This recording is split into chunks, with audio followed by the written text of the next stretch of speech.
नमस्कार, जय हिंद दोस्तों। आपका अपने यूट्यूब चैनल मिशन बीपीएससी पे बहुत बहुत स्वागत है। जैसा कि आप लोगों को पता है 71 बीपीएससी बहुत नज़दीक आ चुका है। अब हमें ज़्यादा से ज़्यादा मॉक टेस्ट और प्रीवियस ईयर पे कमांड करना होगा। इसी कड़ी में आपको इस चैनल पे जितने भी मार्केट में टेस्ट सीरीज चल रहे हैं वो आपको इस चैनल पे देखने को मिलेंगे। यहाँ सभी टेस्ट सीरीज़ का डिस्कशन करवाया जाएगा, चाहे वो टेस्ट सीरीज परफेक्शन आईएएस के हो या दृष्टि के हो या आस्था आईएएस के हो या एडुटेरिया के हो या केजीएस के द्वारा खान सर के द्वारा जो भी टेस्ट लिए जा रहे हैं वो सब आपको इस चैनल पे देखने को मिलेगा। इसी कड़ी में आज एडुटेरिया के द्वारा टेस्ट नंबर 10 जो करवाया गया है, जिसमें ज्योग्राफी के क्वेश्चन पूछे गए थे, वो आज के सेशन में एडुटेरिया के द्वारा जो टेस्ट नंबर 10 है वो करवाया जाएगा। तो आपको अगर इस सेशन का पीडीएफ चाहिए तो आप कमेंट कर सकते हैं। वहाँ आपको टेलीग्राम का लिंक दे दिया जाएगा, वहाँ आपको इसके पीडीएफ मिल जाएंगे। तो चलिए अब हम आज का सेशन स्टार्ट करते हैं, जिसमें एडुटेरिया के जो 10 नंबर सेट आज पूछे गए हैं, टेस्ट सीरीज जो 10 नंबर चला है उसी को डिस्कशन करते हैं। तो चलिए हम स्टार्ट करते हैं। आज ज्योग्राफी का टेस्ट पूछा गया था, तो चलिए आज का सेशन स्टार्ट करते हैं। भारतीय प्रायद्वीप के संबंध में निम्नलिखित युग्मों पर विचार करें।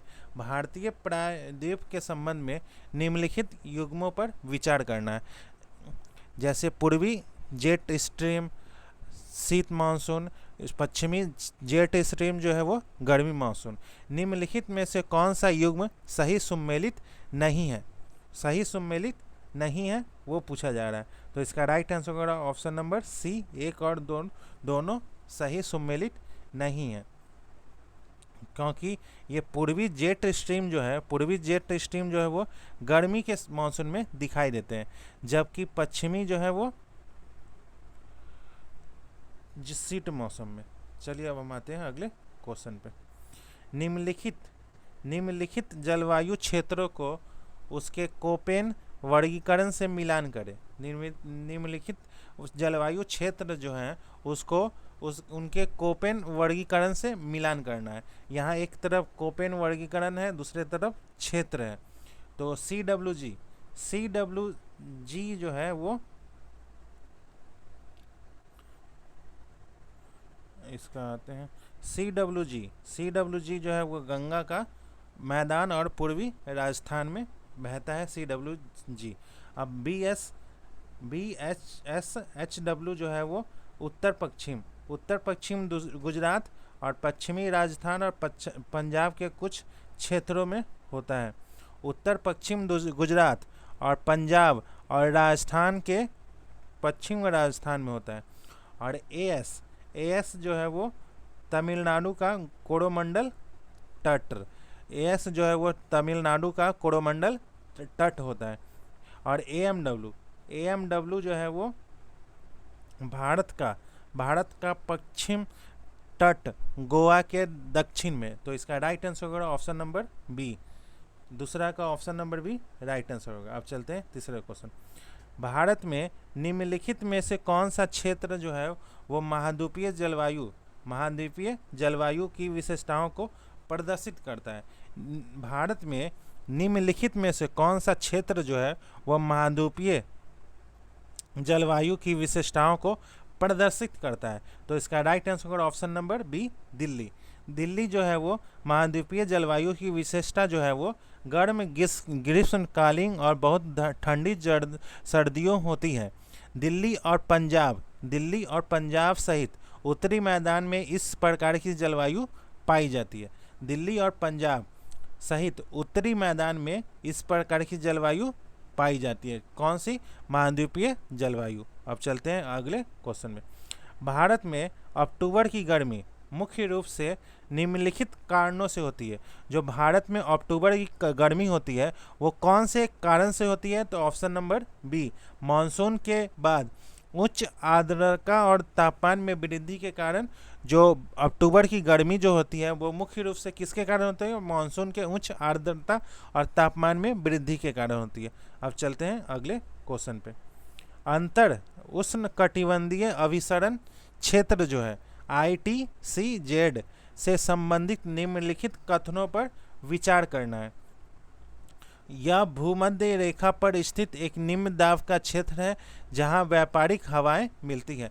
और जुलाई में ITCZ 20 नॉटिकल माइल और -25 नॉटिकल अक्षांशों नॉर्थ अक्षांशों के आसपास स्थित होता है, जिसे मानसून गर्त कहते हैं।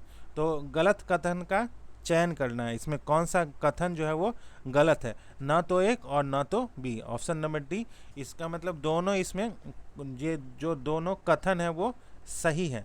गलत इसमें पूछा गया था तो गलत इसमें कोई भी नहीं है। ना तो ए है ना तो दो है। अब चलते हैं अगले क्वेश्चन पे। भारतीय मानसून के संबंध में निम्नलिखित कथनों पर विचार करना है। यह एक प्रकार की मौसमी पवन प्रणाली है और तिब्बती पठार जो है गर्मियों में उच्च दबाव वाले क्षेत्र के रूप में कार्य करता है। उपरोक्त कथनों में से कौन सा सही है? ऊपर के कथन में से कौन सा सही है? तो इसका ऑप्शन होगा ऑप्शन नंबर ए, केवल एक। यह एक प्रकार की मौसमी पवन प्रणाली है। अब चलते हैं अगले क्वेश्चन पे। निम्नलिखित युग्मों का मिलान करना है। वर्षा क्षेत्र है और वर्षा का प्रकार है। एक तरफ वर्षा क्षेत्र है और दूसरा तरफ वर्षा का प्रकार है। तमिलनाडु तट तो लौटता हुआ मानसून है। पश्चिमी घाट जो है वो पर्वतीय वर्षा है। पंजाब हरियाणा जो है वो चक्रवाती वर्षा है। तो इसका राइट आंसर ऑप्शन नंबर ए 3, 1, 2। अब चलते हैं अगले क्वेश्चन पे। पश्चिमी विक्षोभ के संबंध में निम्नलिखित में से कौन सा कथन सत्य है? वह भूमध्य सागरीय क्षेत्र में उत्पन्न होते हैं। वे सर्दियों के दौरान पश्चिमी हिमालय में भारी बर्फबारी का कारण बनते हैं। वे तमिलनाडु में गर्मियों की वर्षा से जुड़े हुए होते हैं। तो इसका वे तमिलनाडु में गर्मियों की वर्षा से जुड़े होते हैं। तो इसका राइट आंसर केवल 1 और 2 सही है। वे भूमध्य सागरीय क्षेत्र में उत्पन्न होते हैं।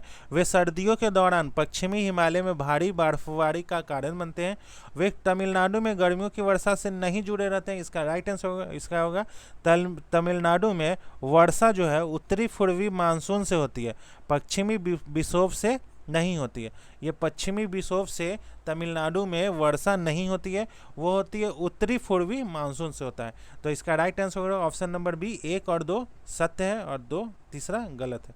अब चलते हैं अगले क्वेश्चन पे। अभिकथन और कारण है। भारत के अधिकांश उत्तरी भागों में उपोष्ण कटिबंधीय जलवायु पाई जाती है और कारण है कर्क रेखा जो है वो भारत के मध्य से होकर गुजरती है। सही कूट चुने। इसमें बोला गया कौन सा कूट जो है वो सही है। तो इसका राइट आंसर होगा ऑप्शन नंबर 9 का ऑप्शन नंबर बी। ए और आर दोनों सत्य हैं, लेकिन आर एक ही सही व्याख्या नहीं करता है। और अब चलते हैं अगले क्वेश्चन पे।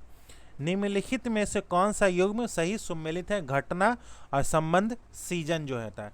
आम्र वर्षा जो है वो मानसून से पहले अप्रैल मई में होता है। निम्न में से कौन सा युग्म सही सुमेलित है? तो आम्र वर्षा जो है वो मानसून से पहले अप्रैल मई में होता है।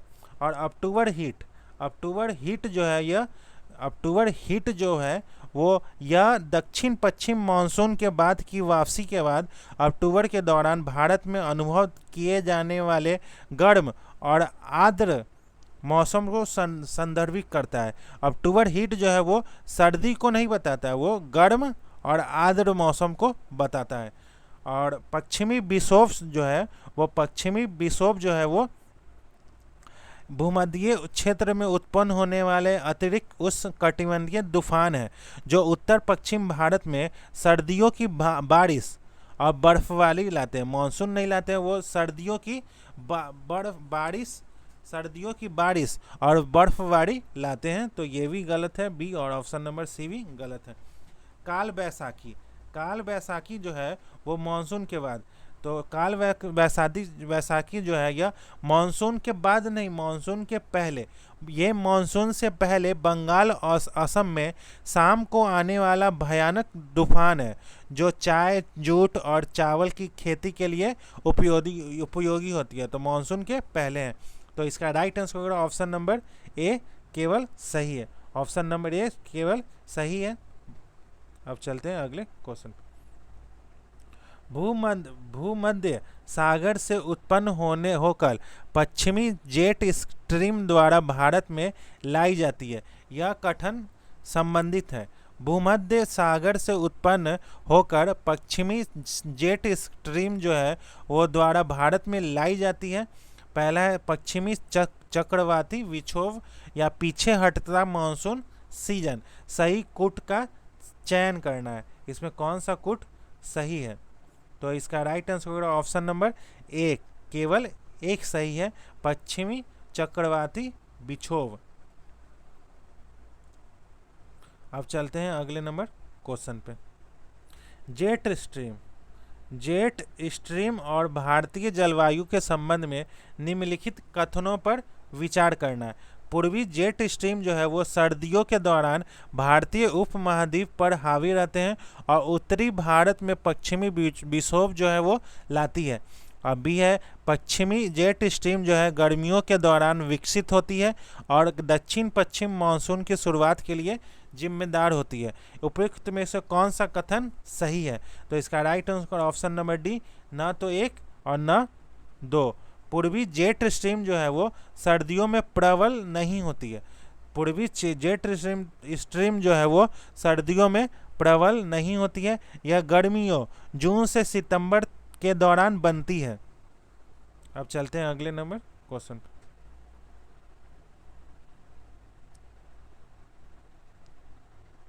अल नीनो की विशेषता बताना है, अल नीनो की विशेषता बताना है, तो इसका right answer option number C, मध्य और पूर्वी प्रशांत महासागर में समुद्री सतह के तापमान में असामान्य वृद्धि होता है अल नीनो। अल नीनो जो है वो मध्य और पूर्वी प्रशांत महासागर में समुद्री सतह के तापमान में असामान्य वृद्धि जो होता है वो अल नीनो होता है। अल नीनो जो है वो दक्षिणी दोलन ENSO का गर्म चरण है। अल नीनो की घटनाओं के दौरान जो है फसल की विफलता, सूखा, बाढ़ आती है। अब चलते हैं अगले नंबर क्वेश्चन पे। निम्नलिखित कथनों पर विचार करना है। अल नीनो के कारण भारत में मानसून जो है वो कमज़ोर हो जाता है। अल नीनो जो है भारत में दक्षिण पश्चिम मानसून के आगमन में देरी कर सकता है। अल नीनो के कारण बंगाल की खाड़ी में चक्रवाती संबंधी गतिविधि बढ़ जाती है। उपरोक्त में से कौन सा कथन सही है, तो इसका राइट आंसर है option number B, option number A, केवल एक और दो सही है। एक मतलब अल नीनो के कारण भारत में मानसून जो है वो कमज़ोर हो जाता है। कथन दो, अल नीनो जो है वो भारत में मानसून की शुरुआत में देरी कर सकता है और इसे कमज़ोर बना सकता है। तीसरा है अल नीनो के दौरान कारण बंगाल की खाड़ी में चक्रवात संबंधी गतिविधि बढ़ जाती है, तो ये गलत है। अल नीनो जो है वो कम संवहन के कारण बंगाल की खाड़ी में चक्रवाती गतिविधि को दबा देता है, बढ़ नहीं जाती है, इसको दबा देता है। तो इसका राइट आंसर होगा केवल एक और दो सही है और तीसरा गलत है। अब चलते हैं अगले क्वेश्चन।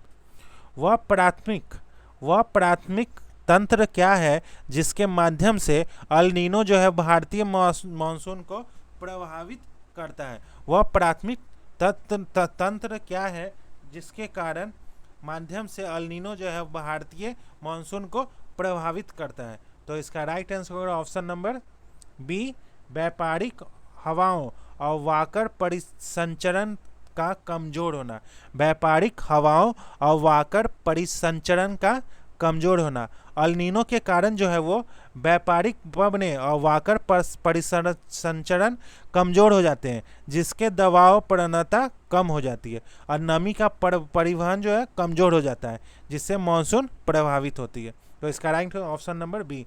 अगर आपको इस सेशन का पीडीएफ चाहिए तो आप कमेंट कर सकते हैं, वहां आपको टेलीग्राम का लिंक दे दिया जाएगा, आप टेलीग्राम में जाकर इसका पीडीएफ ले सकते हैं। टेलीग्राम में पीडीएफ उपलब्ध है। अब आते हैं अगले क्वेश्चन पे। क्वेश्चन नंबर 16, अभिकथन और कारण। ला लीना जो है घटनाएं आम तौर पर भारत में मानसून की वर्षा में वृद्धि का कारण बनती है। ला लीना जो है वो पूर्वी व्यापारिक हवाओं को मजबूत करता है, जो उप महाद्वीपीय पर मानसून के प्रभाव को बढ़ाता है।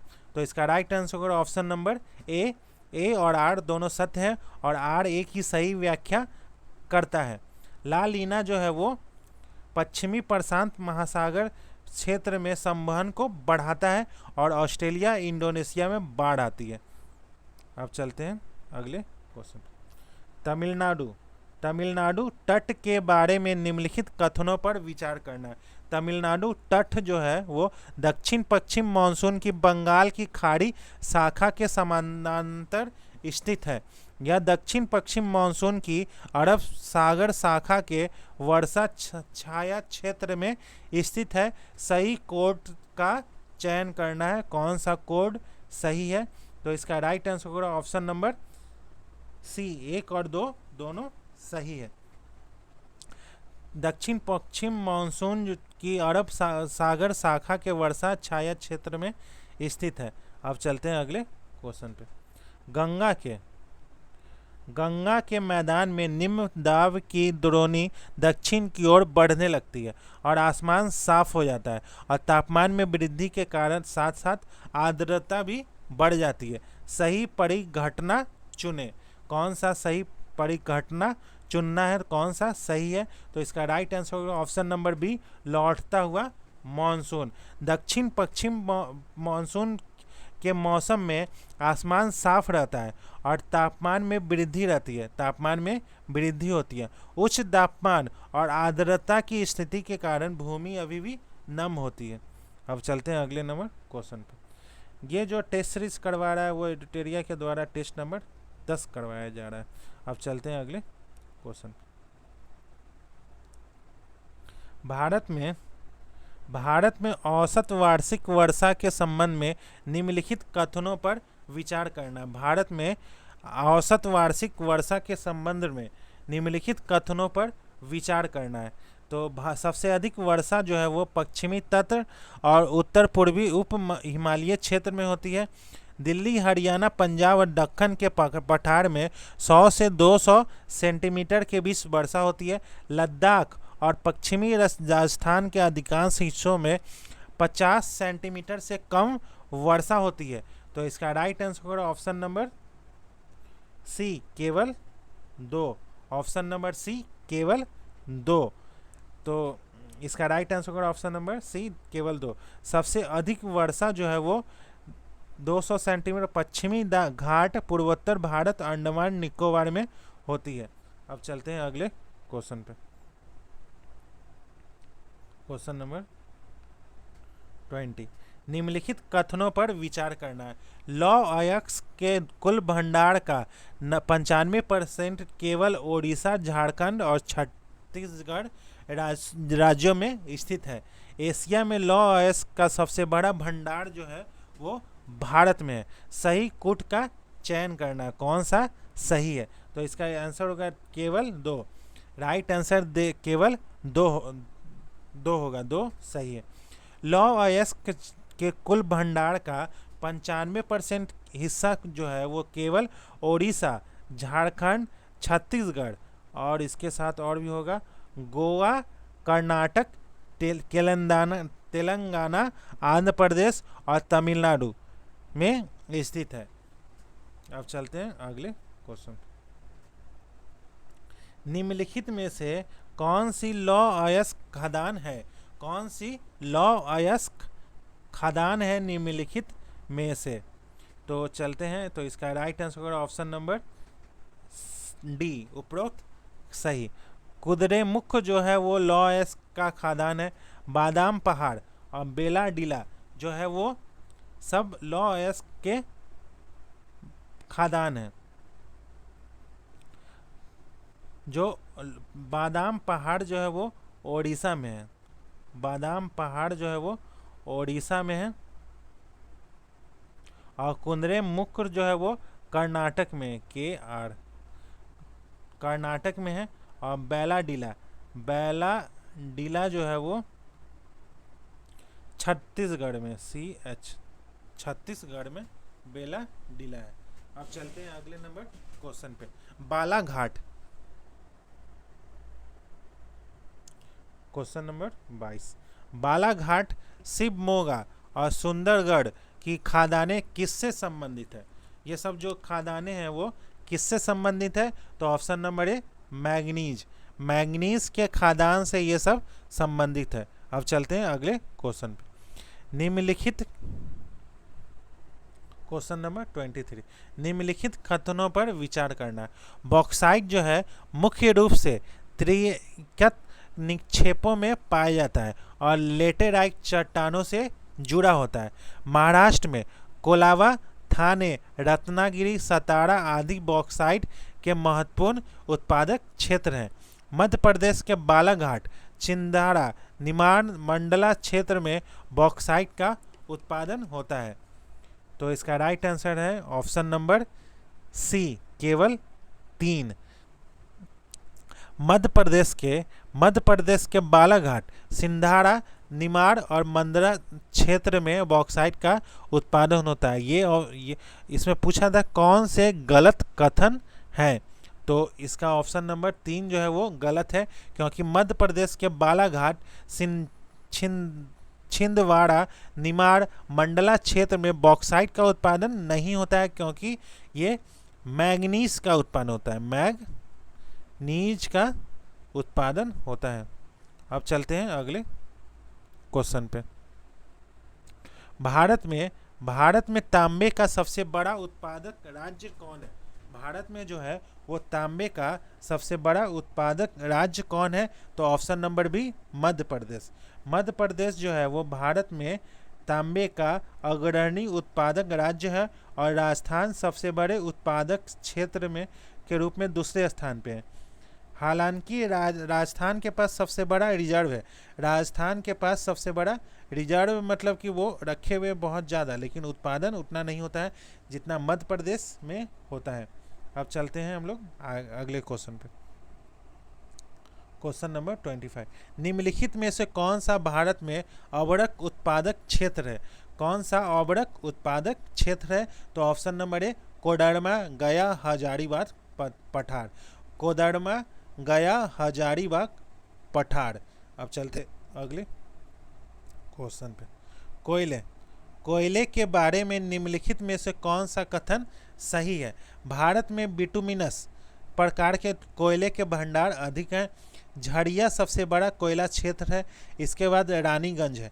सिंगलौरी, कोरबा, नेवली, तलछड़ आदि कोयला खदानें हैं। सही कथन का चयन करना है, तो उपरोक्त सभी इसमें सही कथन है। सही कथन उपरोक्त सभी। अब चलते हैं अगले। जोड़े का मिलान करना है। क्वेश्चन नंबर 27, जोड़े का निर्माण करना है। कोयला और क्षेत्र। एंथ्रासाइट कोयला जो है, एंथ्रासाइट जो कोयला है एक उच्च गुणवत्ता वाला कोयला है जिसके कार्बन की मात्रा सबसे अधिक है। यह भारत में जम्मू कश्मीर में पाया जाता है एंथ्रासाइट कोयला। और तृतीयक कोयला जो है वो कहाँ पाया जाता है? तो असम, अरुणाचल प्रदेश और मेघालय ये सब में पाया जाता है। अब भूरा कोयला, ये लिग्नाइट, भूरा कोयला, इसी को हम लोग भूरा कोयला बोलते हैं, लिग्नाइट को। लिग्नाइट कोयला जो है वो कहाँ पाया जाता है? तो तमिलनाडु, पौंडीचेरी और गुजरात के तटीय क्षेत्र में पाया जाता है। अब बिटुमिनस तो कोयला जो है वो दामोदर घाटी में पाया जाता है। तो इसका राइट आंसर होगा ऑप्शन नंबर ए, 4, 3, 1, 2। अब चलते हैं अगले क्वेश्चन। क्वेश्चन नंबर 28, निम्नलिखित में से कौन सा कथन सही है? निम्नलिखित में से कौन सा कथन सही है ये पूछ रहा है। पूर्वी तटीय मैदान उत्तरी सरकार और कोरोमंडल तट में विभाजित है। पश्चिमी तटीय मैदान जो है वो कोंकण, कन्नड़, मालाबार तट में विभाजित है। तो कुट केवल एक, केवल दो, एक और दो दोनों, और एक न तो एक न तो दो। तो इसका आंसर होगा right answer option number C, एक और दो दोनों सही है। अब चलते हैं अगले क्वेश्चन पे। निम्नलिखित में से कौन सा तटीय क्षेत्र जो है बैक वाटर और कयाल के लिए जाना जाता है? निम्नलिखित में से कौन सा तटीय मैदान जो है वो बैक वाटर और कयाल के लिए जाना जाता है? तो इसका राइट आंसर होगा ऑप्शन नंबर सी, मालाबार तट जो है वो बैक वाटर और कयाल के लिए जाना जाता है। मालाबार जो तट है वो केरल में बैक वाटर के लिए जाना जाता है, जिसे कयाल भी कहा जाता है, जिसका उपयोग जो है वो परिवहन और पर्यटन के लिए किया जाता है। यह क्षेत्र जो है तट जो है वो मछली पकड़ने, अंतर्देशीय नेविगेशन और पर्यटन के लिए उपयोग किया जाता है। हर साल जो प्रसिद्ध नौका होता है, नौका दौड़ जो होता है वो केरल के पुंडमडा कयाल में आयोजित किया जाता है। अब चलते हैं अगले क्वेश्चन। निम्नलिखित द्वीपों को उत्तर से दक्षिण की ओर व्यवस्थित करना है। निम्नलिखित द्वीपों को उत्तर से दक्षिण की ओर व्यवस्थित करना है। तो पहला है कार निकोबार, और छोटा अंडमान, महान निकोबार और उत्तरी अंडमान। तो इसका राइट आंसर होगा ऑप्शन नंबर सी, 4 2 1 3। उत्तरी मैदान अंडमान निकोबार द्वीप जो है वो एक जल निकाय द्वारा अलग किए गए हैं, जो 10 डिग्री चैनल पे है। उत्तरी अंडमान जो है वो सबसे उत्तर में है। इसके बाद उत्तरी अंडमान जो है वो सबसे उत्तर में है, और उत्तर से दक्षिण बोला है, उत्तर में है। और उसके बाद आते हैं लिटिल अंडमान, उसके बाद कार निकोबार, और चौथा है ग्रेट निकोबार, जो भारत का सबसे दक्षिणी बिंदु इंदिरा बिंदु है, जो कहाँ पर है? ग्रेट निकोबार में। अब चलते हैं अगले नंबर क्वेश्चन पे। निम्नलिखित में से कौन सा कथन गलत है? अंडमान द्वीप समूह जो है वो म्यांमार से कोको चैनल अलग करती है। कार निकोबार द्वीप जो है वो भूमध्य रेखा से सबसे करीब स्थित है। 10 डिग्री चैनल जो है वो अंडमान और निकोबार द्वीप समूह को अलग करती है। भारत में अरब सागर की तुलना में बंगाल की खाड़ी में सबसे अधिक बसे हुए द्वीप हैं। तो इसमें से कौन सा गलत कथन है? तो ऑप्शन नंबर बी जो है वो गलत है, क्योंकि कार निकोबार द्वीप जो है वो भूमध्य रेखा के सबसे करीब स्थित नहीं है, क्योंकि इसके बदले में ग्रेट निकोबार द्वीप जो है वो भूमध्य रेखा के सबसे नज़दीक है। कार निकोबार नहीं है, ये ग्रेट निकोबार द्वीप जो है वो भूमध्य रेखा के सबसे नज़दीक है। तो इसका ऑप्शन नंबर 3 बी जो है वो गलत है। अब चलते हैं अगले नंबर क्वेश्चन पे। Question number 32।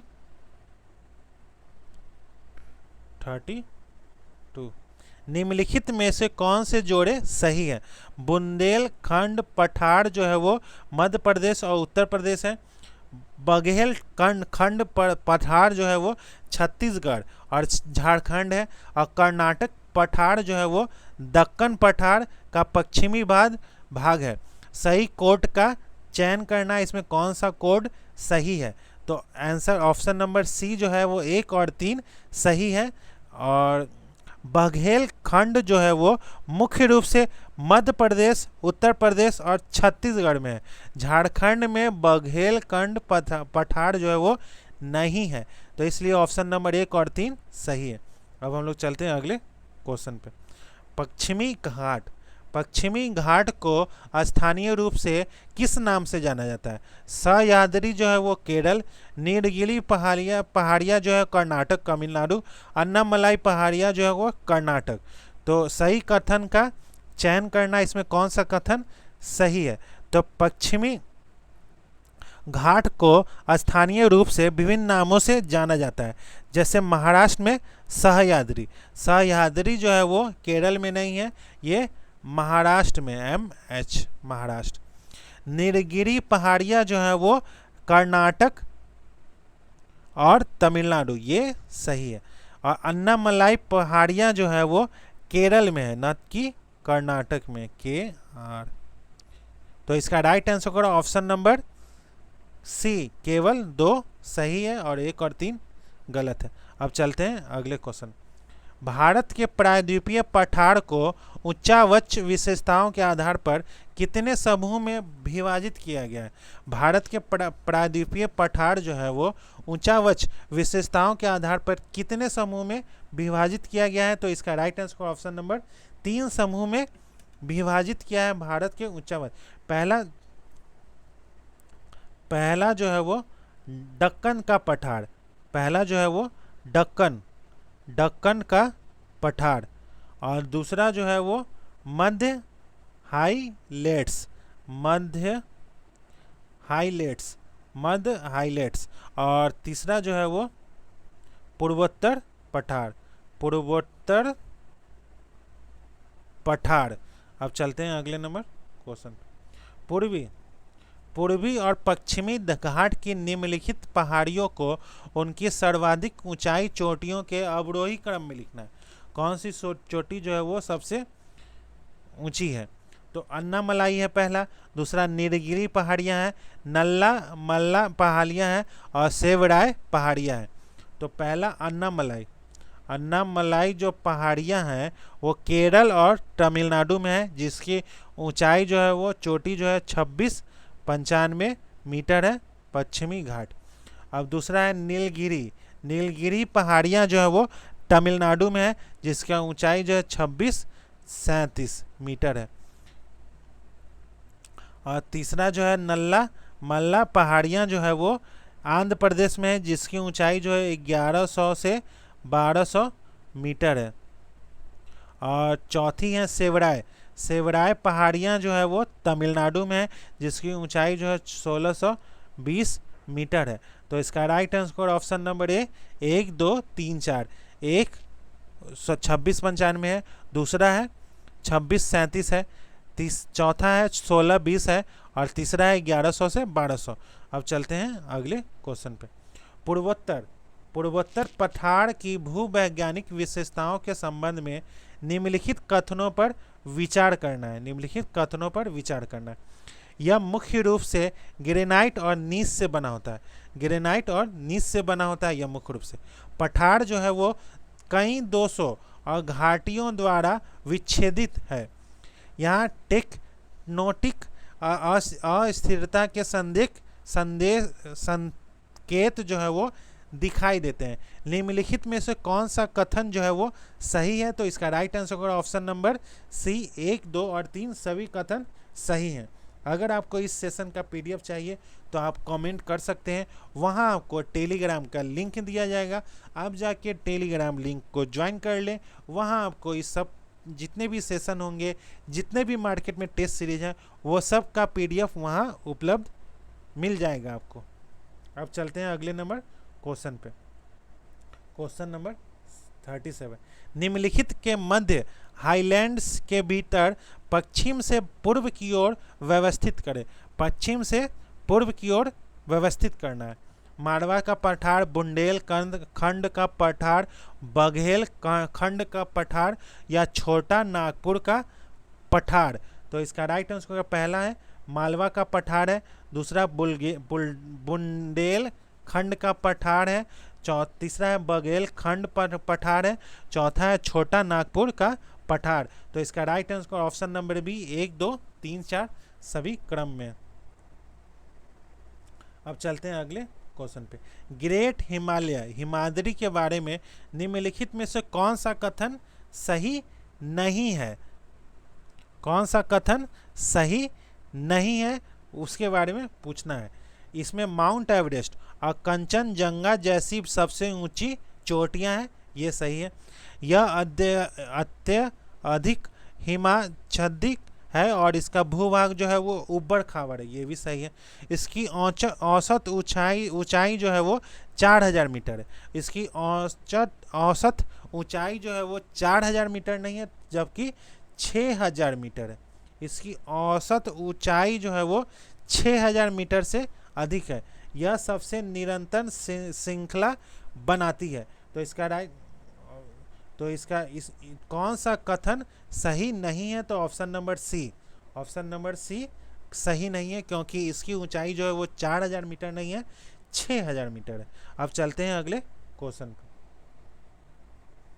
हिमालय के सिंडे सियल बैंड निम्नलिखित स्थानों पर स्थित है। नागा पर्वत और नामचा बड़वा। तो इसका राइट आंसर होगा ऑप्शन नंबर ए, नागा पर्वत और नामचा बड़वा। हिमालय के सिंडे सियल बैंड निम्नलिखित स्थानों पर स्थित है। ऑप्शन नंबर ए, नागा पर्वत और नामचा बड़वा। अब चलते हैं अगले नंबर क्वेश्चन। हिमालय के क्षेत्रीय विभाजन के संबंध में निम्नलिखित कथनों पर विचार करना है। पंजाब हिमालय जो है वो सतलुज और काली नदियों के बीच स्थित है, पंजाब हिमालय। कुमाऊं हिमालय जो है वो काली और तीस्ता नदियों के बीच है। निम्नलिखित कथनों में से कौन सा सही है? तो इसका right answer option number D, न तो एक न सही है। तो इसका ये राइट आंसर होगा, जो पंजाब हिमालय जो है वो सतलज और काली नदियों के बीच नहीं है। पंजाब हिमालय जो है वो सिंधु और सतलज के बीच है, सिंधु और सतलज। पंजाब हिमालय जो है वो सिंधु और सतलज के बीच है। और ये जो कुमाऊं हिमालय जो है वो सतलज और काली नदी के बीच है। कुमाऊं हिमालय जो है वो सतलज और काली नदी के बीच है, कुमाऊं हिमालय। और नेपाल हिमालय जो है वो काली नदी और तीस्ता नदी के बीच में कौन है? तो नेपाल हिमालय। अब चलते हैं अगले नंबर क्वेश्चन पे, क्वेश्चन नंबर 41। निम्नलिखित हिमालय दर्रों को उनके स्थान से मिलान करना है। सूची 1 दर्रा दिया हुआ है, सूची 2 राज्य और क्षेत्र दिया हुआ है। कौन सा दर्रा कहाँ है? जोजिला जो दर्रा है वो जम्मू और कश्मीर में है। रोहतांग दर्रा जो है वो हिमाचल प्रदेश में। नाथुला जो है वो सिक्किम में है। तो इसका राइट आंसर ऑप्शन नंबर ए, 2, 1, 3। अब चलते हैं अगले क्वेश्चन पे। हिमालय की जलवायु विविधता में कौन से कारक जो है वो योगदान करते हैं? ऊंचाई में भिन्नता, या पर्वत श्रृंखला का विनाश, या अक्षांशीय विस्तार, या समुद्र से दूरी। तो इसका राइट ऑप्शन नंबर डी, उपरोक्त सभी। अब चलते हैं अगले क्वेश्चन पे। हिमालय जो है वो किस प्रकार के पर्वत का उदाहरण है? हिमालय जो है वो किस प्रकार के पर्वत का उदाहरण है? तो इसका ऑप्शन होगा ऑप्शन नंबर डी जो है वो वलित। हिमालय जो है वो वलित पर्वत का उदाहरण है। किस प्रकार के पर्वत का उदाहरण है हिमालय जो है वो? वलित। उदाहरण के लिए है जो सतपुड़ा और पर्वतमाला। अब चलते हैं अगले क्वेश्चन, क्वेश्चन नंबर 44। निम्नलिखित कथनों पर विचार करना है। हिमालय जो है वो पश्चिम में सिंधु घाटी से लेकर पूर्व में ब्रह्मपुत्र घाटी तक फैला हुआ है। हिमालय जो है वो दुनिया का सबसे पुराना पर्वत है। तो इसका राय उपयुक्त में से कौन सा सही है? तो केवल एक सही है। कथन 2 इसलिए गलत है क्योंकि हिमालय जो है वो दुनिया का सबसे पुराना पर्वत नहीं है। हिमालय जो है वो सबसे युवा पर्वतों में से एक है। अब चलते हैं अगले। निम्नलिखित में से कौन सा ऊर्जा जो है, निम्नलिखित में से कौन सा ऊर्जा का गैर नवीकरणीय स्रोत है? सौर ऊर्जा, या पवन ऊर्जा, या बायोमास, या प्राकृतिक गैस। तो इसका राइट आंसर होगा ऑप्शन नंबर डी, प्राकृतिक गैस जो है वो ऊर्जा का गैर नवीकरणीय स्रोत है। अब चलते हैं अगले क्वेश्चन पे। सूची 1 का सूची 2 से मिलान करना है। क्षेत्र है और ऊर्जा स्रोत है। बाड़मेर बेसिन जो है वो राजस्थान में है। प्रमुख तटवर्ती तेल क्षेत्र है। जो बाड़मेर बेसिन जो है वो तेल क्षेत्र है। निम्नलिखित में से कौन सा युग्म सही सुमेलित है? बाड़मेर बेसिन जो है वो कच्चा तेल क्षेत्र है। नरौरा उत्तर प्रदेश में एक परमाणु ऊर्जा है। नरौरा जो है वो उत्तर प्रदेश में एक परमाणु ऊर्जा संयंत्र है। और पंडल जो है वो पवन ऊर्जा केंद्र है। और सांबर जो है वो झील है, सौर ऊर्जा का उत्पादन करता है और नमक उत्पादन के लिए जाना जाता है। भूत तापीय ऊर्जा नहीं है। तो इसका राइट आंसर होगा ऑप्शन नंबर बी, 1, 2 और 3। अब चलते हैं अगले क्वेश्चन। निम्नलिखित ऊर्जा स्रोतों को उनके कार्बन पद जिन के बढ़ते क्रम में व्यवस्थित करें संचारण के द्वारा न्यूनतम से अधिकतम तक। कोयला, सौर, पवन और प्राकृतिक गैस। तो इसका राइट आंसर होगा ऑप्शन नंबर ए। पहले होगा पवन, उसके बाद सौर होगा, उसके बाद प्राकृतिक गैस होगा, उसके बाद कोयला होगा। अब चलते हैं अगले क्वेश्चन। निम्नलिखित उद्योगों को उनके स्थानों के साथ मिलान करना है। उद्योग और स्थान पूछ रहा है। लोहा जो है उद्योग और उसके स्थान पूछ रहा है। लोहा और इस्पात जो है वो बेंगलोर। सॉफ्टवेयर उद्योग जो है वो जमशेदपुर। और सूती कपड़ा जो है वो मुंबई। और जहाज निर्माण जो है वो विशाखापट्टनम। तो इसका राइट आंसर होगा ऑप्शन नंबर ए, 1, 2, 3, 4। लोहा और इस्पात उद्योग जो है वो बेंगलोर में।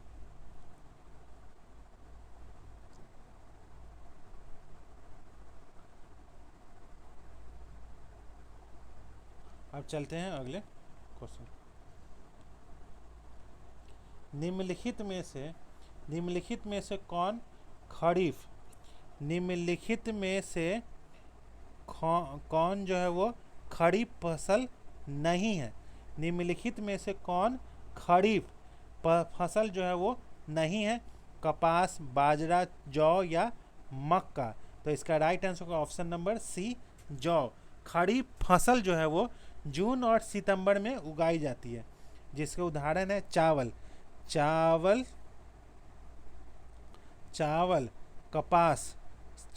कपास, बाजरा, मक्का, ज्वार और रहर। और रबी फसल जो है वो अक्टूबर से मार्च में उगाई जाती हैं, जिसके एग्जाम्पल है गेहूं, चना, रेपसीड या सरसों या जौ। और जायद फसल जो है वो अप्रैल और जून में उगाई जाती हैं, जिसमें सब्जियां, फल और चारा है। अब चलते हैं अगले क्वेश्चन पे।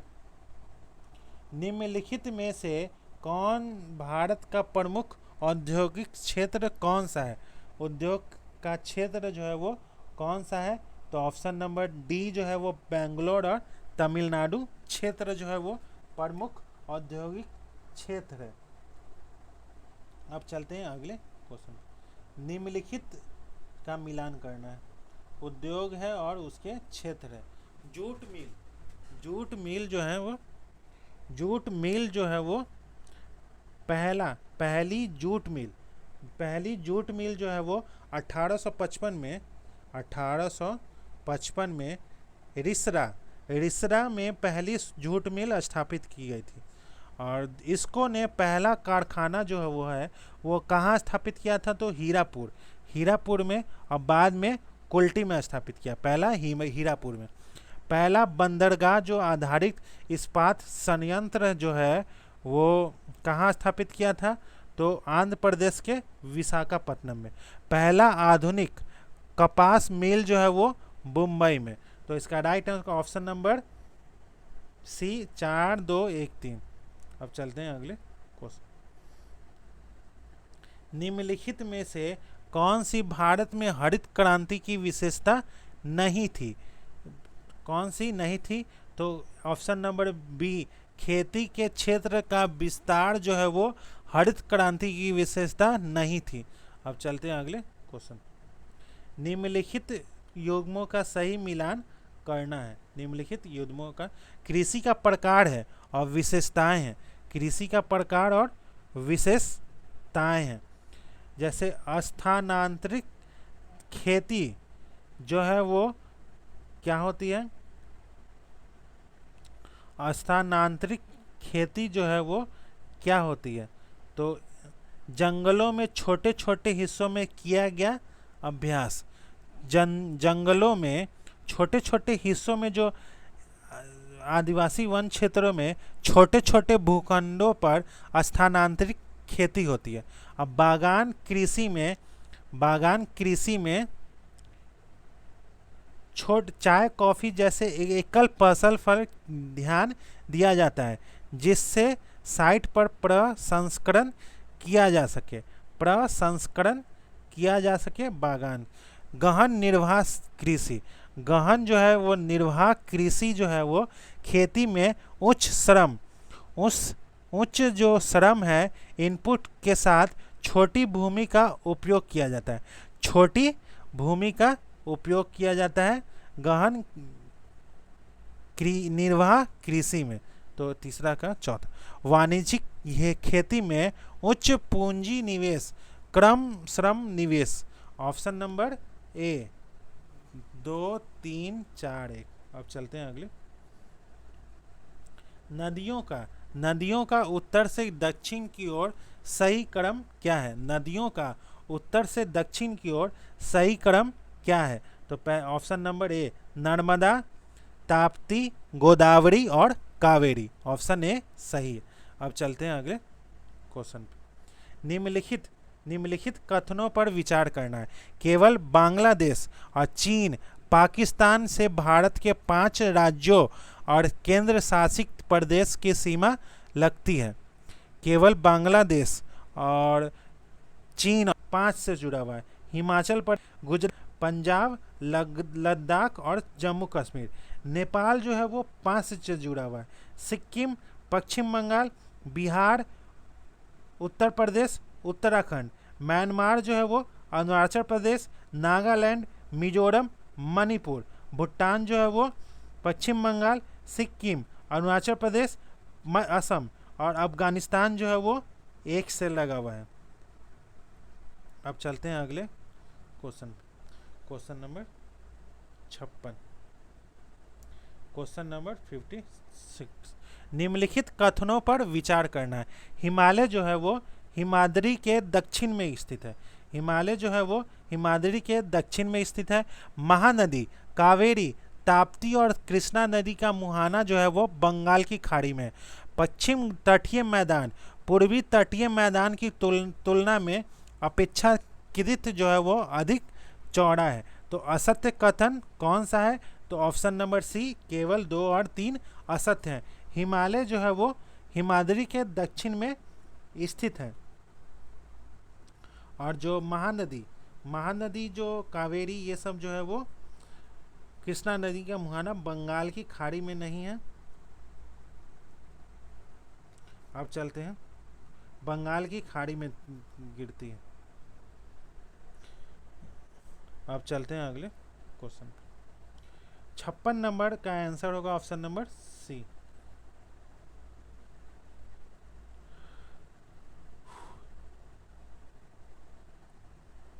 अब चलते हैं 57 नंबर क्वेश्चन पे। मृदा परिच्छेदिका में ऊपर से नीचे का क्रम बताना है। मृदा परिच्छेदिका में ऊपर से नीचे का सही क्रम क्या होगा। ह्यूमस वनस्पति के साथ ऊपरी मृदा, या बालू गाद क्ले के साथ उप मृदा, या अपक्षयी चट्टानी पदार्थ, या जनक चट्टाने। तो इसका आंसर कुट है 1 2 3 4 1 3 4 1 3 4 2 1 4 3 2। इसका राइट आंसर हो रहा 1 2 3 4। 57 नंबर क्वेश्चन का राइट आंसर होगा ऑप्शन नंबर ए 1 2 3 4।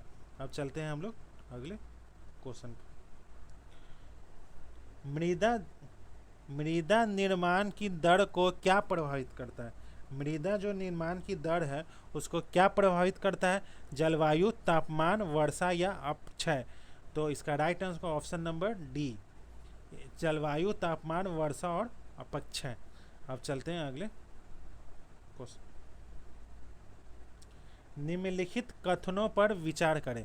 हिमालय की चौड़ाई जो है वो पूर्व से पश्चिम की ओर घटती जाती है। महान हिमालय का क्रोड ग्रेनाइट का बना होता है। महान हिमालय का क्रोड जो है वो ग्रेनाइट का बना रहता है। असत्य कथन चुनना है, तो इसका आंसर होगा केवल एक सही है। अब चलते हैं अगले नंबर क्वेश्चन। निम्नलिखित कथनों पर विचार करना है। निम्नलिखित कथनों पर विचार करना। कंचनजंगा और अन्नपूर्णा शिखर की अवस्थित भारत में है।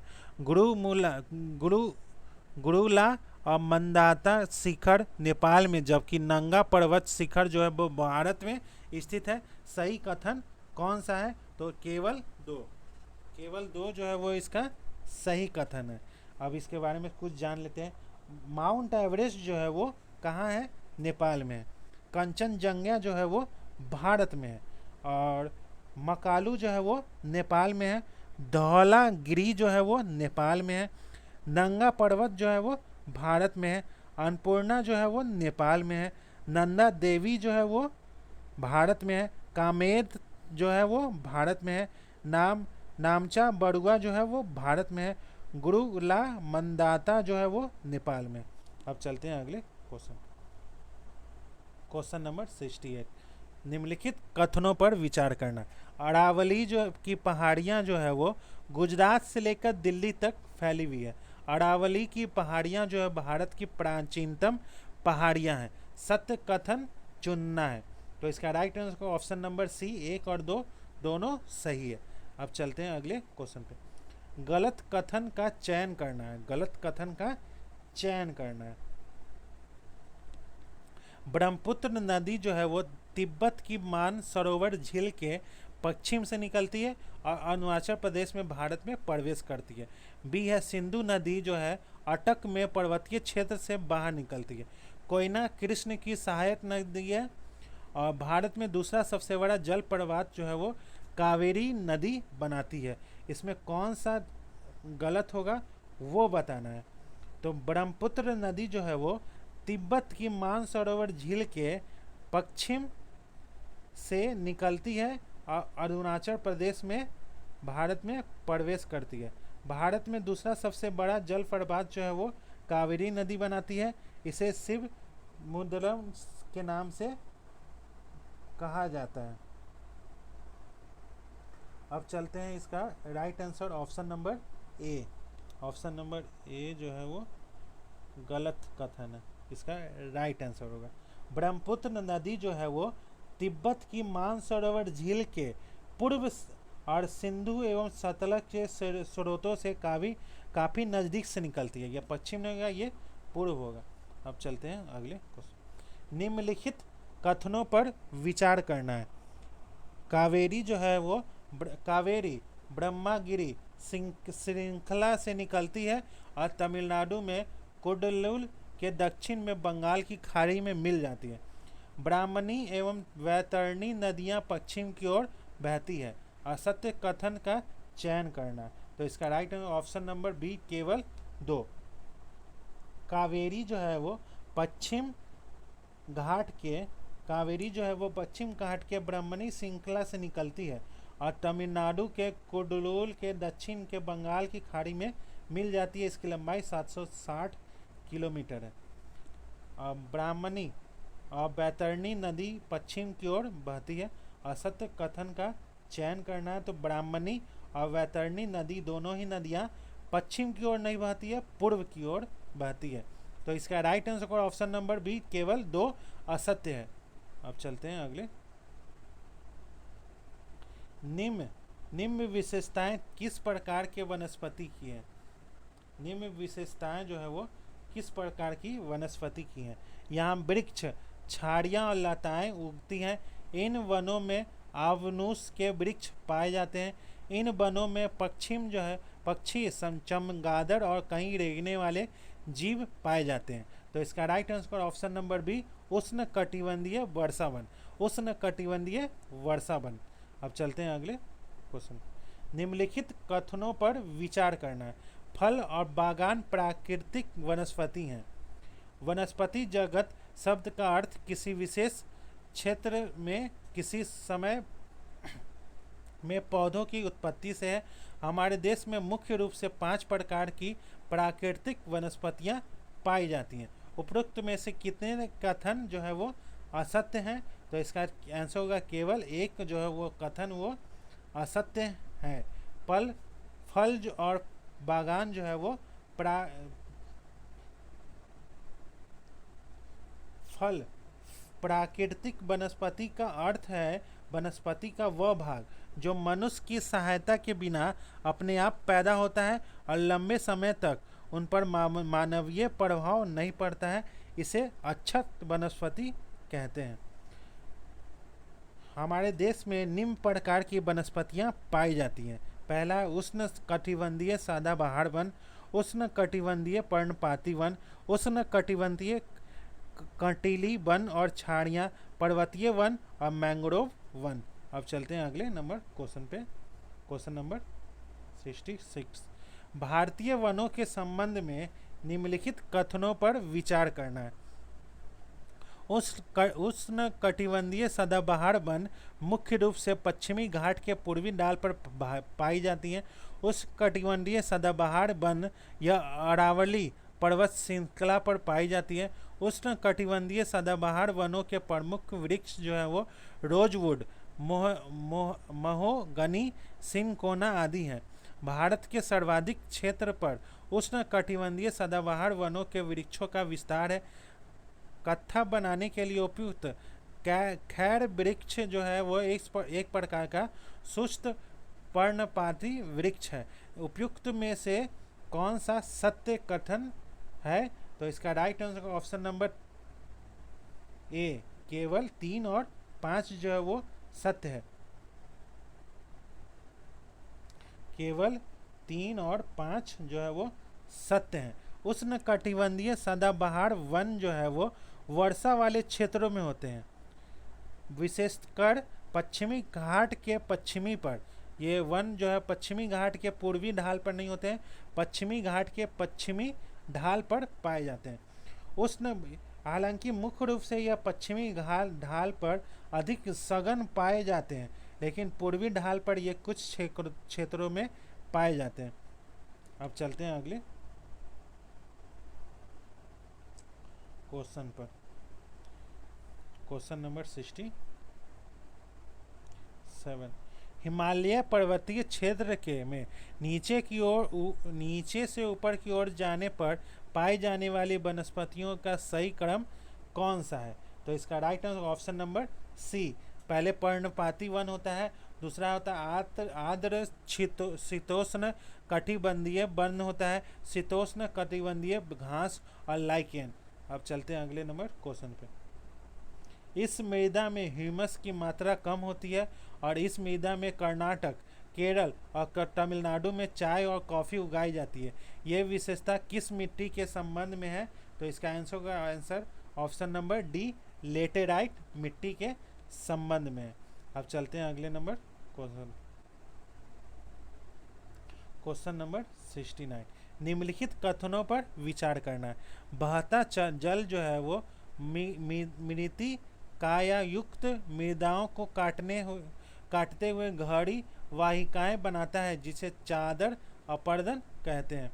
जब ऊपरी मृदा जो है वो घुलकर जल के साथ बह जाती है, उस भूमि को अवनालिकाएं कहते हैं। सत्य कथन का चयन करना है। कौन सा कथन सत्य है? तो इसका ऑप्शन डी, ना तो एक कथन सही है ना बी। जब बहता जल पूरा एक समान परत के रूप में मृदा को काटता है तो उसे चादर अपर्दन कहते हैं। अब परंतु जब बहता जल घड़ी नालियों या वाहिकाएं बना देता है तो उसे गली अपर्दन कहते हैं। जब ऊपरी मृदा जो है वो जल के साथ बहती है तो यह मृदा अपर्दन जो सॉइल इरोजन की प्रक्रिया है। अवनालिकाएं जो है वो उस भूमि को कहते हैं जहां गहरी नालियां कट गई हो। यह गली अपर्दन का परिणाम है, न कि घुलने का।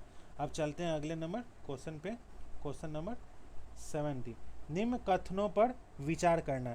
जब विशाल जनसंख्या में कम वार्षिक दर लगाया जाता है तब जनसंख्या में सापेक्ष वृद्धि बहुत कम होती है। एक वर्ष में प्रति 1000 व्यक्तियों में जितने बच्चों का जन्म होता है उसे जन्म दर कहते हैं। तो सत्य कथन का चयन करना है। तो इसका right answer option number D, ना तो एक ना ही दो। अब चलते हैं अगले नंबर क्वेश्चन पे। निम्नलिखित कथनों पर विचार करना। आंतरिक प्रवास जनसंख्या के आकार में परिवर्तन लाता है। आंतरिक जो है वो प्रवास जनसंख्या के वितरण को प्रभावित नहीं करता है। तो सत्य कथन का चयन करना है। तो इसका आंसर होगा ना तो एक ना ही दो।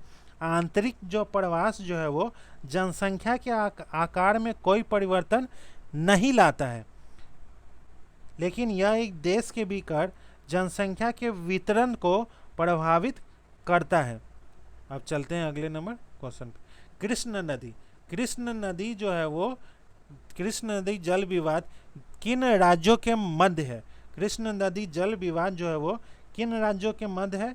तो Maharashtra, option number C, Maharashtra, Karnataka, Andhra Pradesh और तेलंगाना।